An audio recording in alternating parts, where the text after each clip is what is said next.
నన్ను తిడితే తిట్టాడు. జోగి రమేష్ అట్లా చేశాడు ఇట్లా చేశాడు. జోగి రమేష్ దగ్గర ఉన్నాడు. తెలుగుదేశం పార్టీ కూడా వస్తారా? వస్తాడు అసలు? మన గొమ్మ దొక్కుతారా? ఆ కలేజా ఉందా?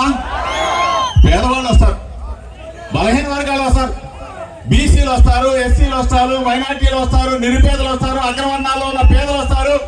అన్నా సాయం కావాలని అడుగుతారు. చేస్తా. అది తప్ప? ఇక్కడ పుట్టాం కదా, మన దగ్గరికి రారా? జోగి రమేష్ అట్ట చేశాడు, జోగి రమేష్ ఇట్ట చేశాడు. ఏం చెప్పాడు జగనన్న? 50 మంది ఇక్కడ ఉన్న పెద్దవాళ్ళు వెళ్ళారు. ఏం చెప్పాడు? జోగి వస్తాడు, నీకు అండగా ఉంటాడు. పోయినసారి జోగి ఇక్కడి నుంచి నేను వెళ్ళమనగానే వెళ్ళిపోయాడు. నా మాట వింటాడు, నావాడు వైఎస్ఆర్ పార్టీ జెండా కోసం ప్రాణమైన ఇస్తాడు అని చెప్పాడు. తప్పేమని చెప్పాడా? నా గురించి ఎందుకు? సరే నన్ను తిట్టావు, జగనన్న తిడతావా? జగనన్న నీకు రాజకీయ భిక్ష పెట్టాడు. నందిగామలో 2 సార్లు ఓడిపోతే మైలవరం తీసుకొచ్చి నిన్ను ఎమ్మెల్యే చేశాడు జగన్మోహన్ రెడ్డి గారు. దరిద్రం పోయింది, శని పోయింది.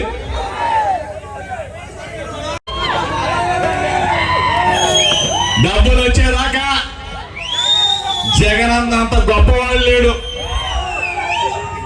డబ్బులు తీసుకున్న తర్వాత జగనన్న చెడ్డోడైపోయాడు. ఎంత మోసగాడు రా నువ్వు బాబు, మోసగాడు కదా. దొంగకి నీకు తేడా ఉందా అడుగుతా ఉన్నా వసంత కృష్ణప్రసాద్ని. తేడా ఉందిరా బాబు నీకు? దోచుకున్నావు కదా మైలవరంలో, వనాల్లో మొత్తం దోచుకున్నావు కదా లేదా? కేపీపీకే ఇద్దరు కలిసి మొత్తం లూటీ చేసేసి అన్న దగ్గరికి వచ్చి మొసలి కన్నీరు నాకు ఇన్సెంటివ్స్ కావాలా, నా స్పెండింగ్ మిల్కి అప్పులు ఉన్నాయి, ఆ అప్పులు తీర్చానా, ప్రభుత్వంలో బాకీ ఉన్నాయి, ఆ బాకీలు మొత్తం ఇవ్వని చెప్పేసి అన్నని అడిగితే నిజంగా నమ్మాడు. జగన్ అందరూ నమ్ముతాడు కదా, అందరూ నమ్ముతాడు.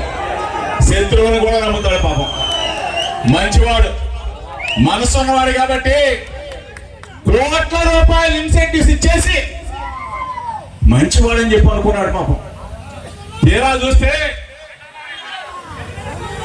ఎంత వెన్నుపోటు పొడుస్తాడు. చంద్రబాబు నాయుడు తుత్తు అని చెప్పేసి అనుకోలా అన్నయ్య.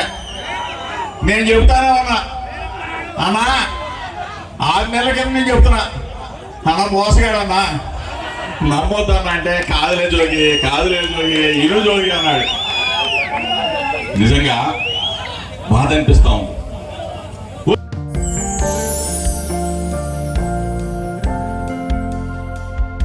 లవ్ ఈ అందమైన 4 అక్షరాల బారిన పడని మనిషి ఉండరు, మనసు ఉండదు. ఈ లవ్ కొంతమంది జీవితానికి సరిపడా మధురమైన అనుభూతులను అందిస్తే, మరికొంతమందికి జీవితాంతం వెంటాడే చేదు జ్ఞాపకాలను మిగిల్స్తుంది. లైలా మజ్ను, పార్వతీ దేవదాస్ ఈ 2 కథల్లో మజ్ను లైలా ప్రేమ కోసం ఎంత పరితపించాడో విన్నాం. దేవదాస్ పార్వతి ప్రేమ కోసం ఎంత పిచ్చోడయ్యాడో చూసాం. కానీ లైలా మజ్ను ప్రేమ కోసం ఎంత ఆరాటపడిందో మనం ఆలోచించలేదు. దేవదాసు దూరమయ్యాక పార్వతి పరిస్థితి ఏంటో మనం అర్థం చేసుకోలేదు. ప్రేమ నుండి పెళ్లి వరకు వెళ్ళలేకపోయినా ఎంతో మంది అమ్మాయిల బ్రేకప్ స్టోరీస్తో మీ లవ్ టుడే.